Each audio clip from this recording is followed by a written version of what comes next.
Oke sobat semua, so kita bakal spill laptop-laptop yang harganya 5 sampai 7 juta yang oke banget buat kamu pakai kerja dan oke juga biasanya bisa kamu pakai untuk multitasking, untuk gaming juga. Nah, saya bakal spill laptop-laptop terbaik yang menurut saya oke di angka 5 sampai 7 juta itu.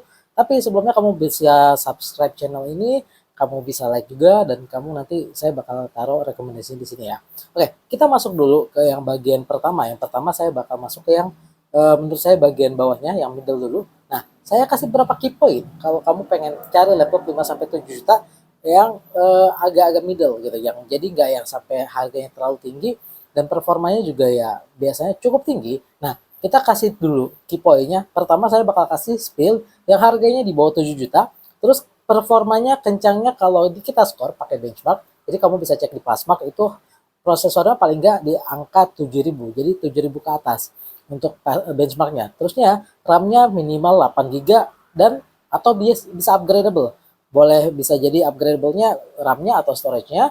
Nah, catatannya untuk yang di bagian middle ini, yang bagian bawahnya ini, dia upgradable-nya nggak sampai perfect dual channel. Jadi nggak sempurna. Jadi biasanya mungkin onboard-nya 4, terus nanti SODIMM-nya ada 8, atau single slot aja dan seperti itu. Nah, fokus pada bagian yang ini adalah pemakaian untuk office, multitasking, editing, dan gaming ringan. Nah, saya spill dulu ya. Yang pertama ada Advan 360. Kamu bisa cek Advan 360 2 in 1. Nah, Advan 360 2 in 1 ini masuk yang oke untuk kelasan harga 5 jutaan. Karena dia harganya cuma 5 juta lebih dikit.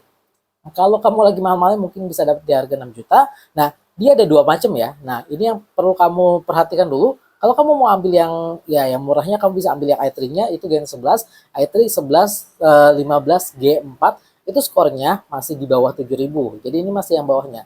Tapi kalau saya bakal nyaranin kamu ambil yang i5-nya. Oke, i5-nya Gen 10, i5 10 35 G7. Ini skor Antutunya skor Passmark-nya. Sorry, bukan Antutu karena udah gak ada Antutu di sini. Skor Passmark-nya adalah 8.307. Jadi udah di atas 7.000. Nah, kita ambil yang i5-nya. i5-nya ini RAM-nya 8 GB on board. Jadi udah masuk minimal ya. 8 GB tapi memang on board. Kenapa? Karena ya biasalah. Kalau 2 in 1 itu biasanya memang nggak upgradable. Jadi kelemahannya ada di sini. Kamu nggak bisa upgrade lagi 8 GB. Tapi 8 GB untuk pemakaian standar, untuk office, multitasking, gaming-gaming ringan aman.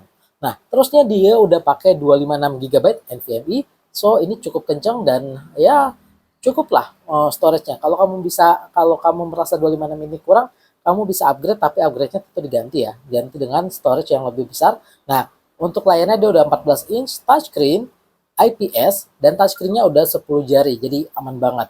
Nah, dia pakai Windows 11 Home, webcam-nya udah 720p dan dia sudah pakai Wi-Fi 5.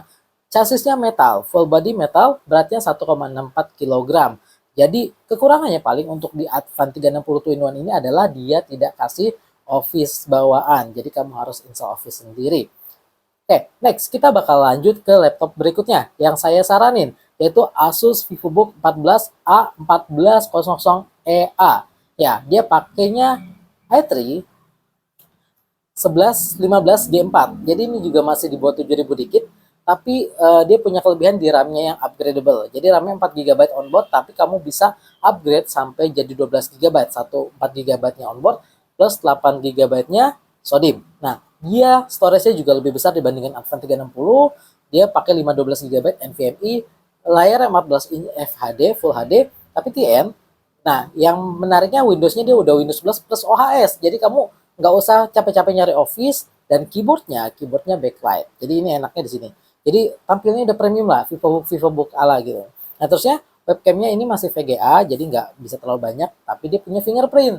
Jadi kalau kamu yang pengen login Windows lebih oke, nggak banyak ribet, kamu bisa pakai yang ini karena pakai fingerprint dan dia sudah Wi-Fi 5. Oke, nah itu pakai VivoBook 14A1400EA.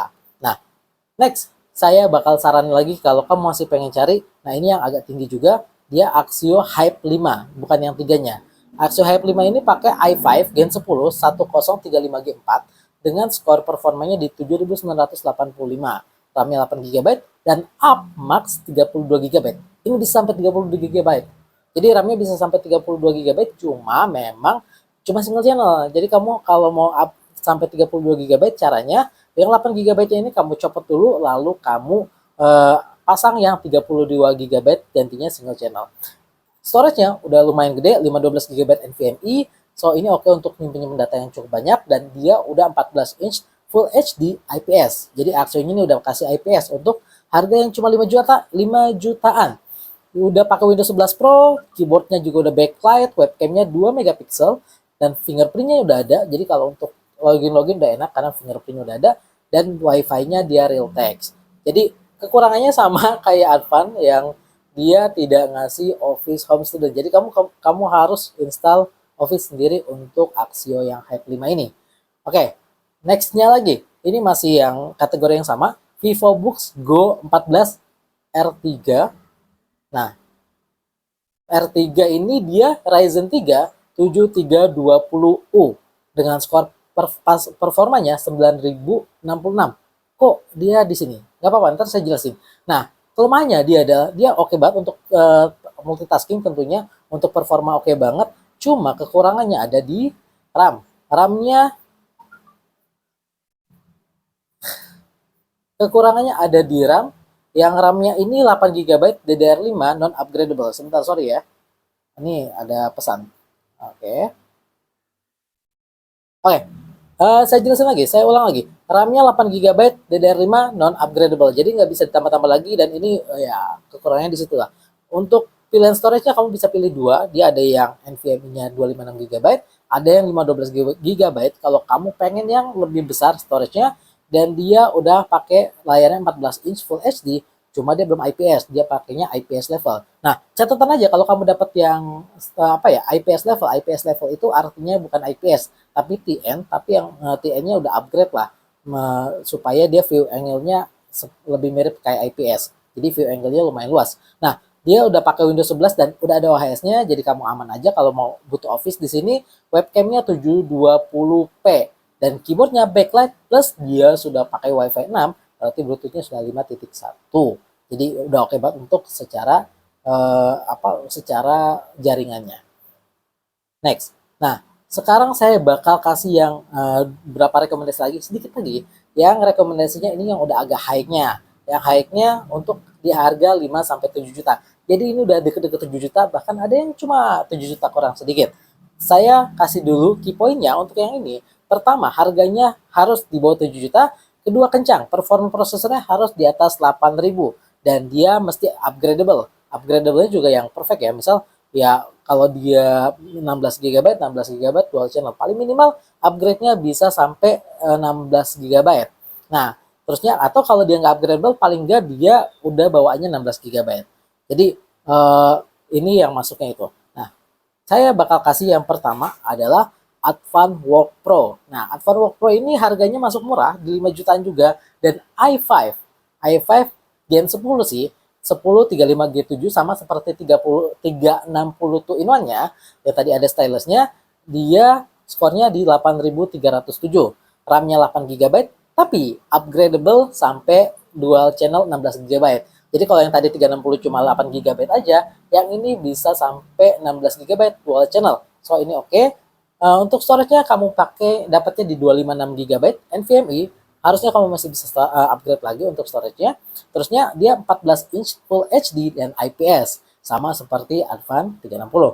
Nah, webcam-nya udah 720p, Wi-Fi-nya masih Wi-Fi 5 sih, tapi ya Wi-Fi 5 udah kenceng lah.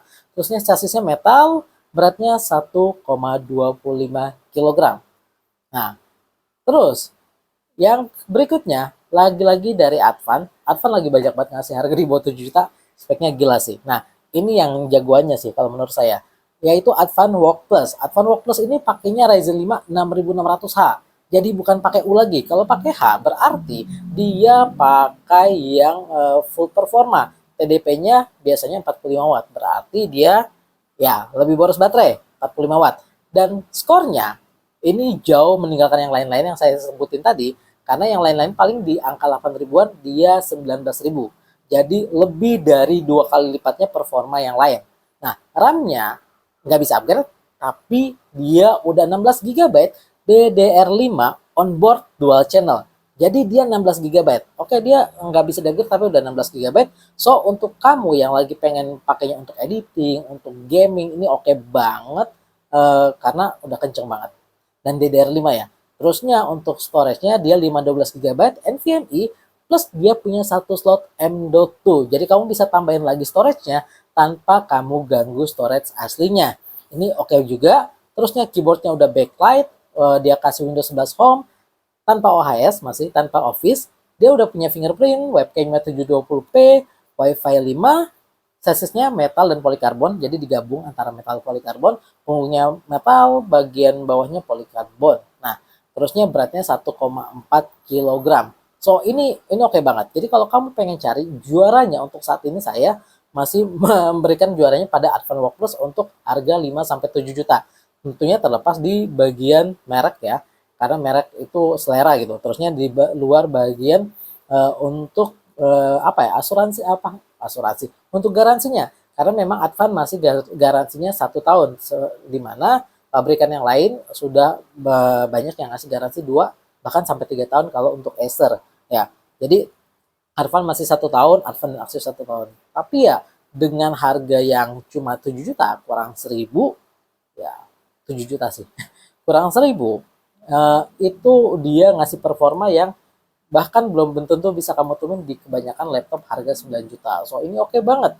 Jadi kalau kamu pengen cari laptop yang murah meriahnya, kamu bisa ambil Work Pro-nya Advan. Kalau kamu nggak ada masalah dengan merek Advan. Terusnya kalau yang mau yang paling tingginya, kamu bisa ambil Advan Work Plus.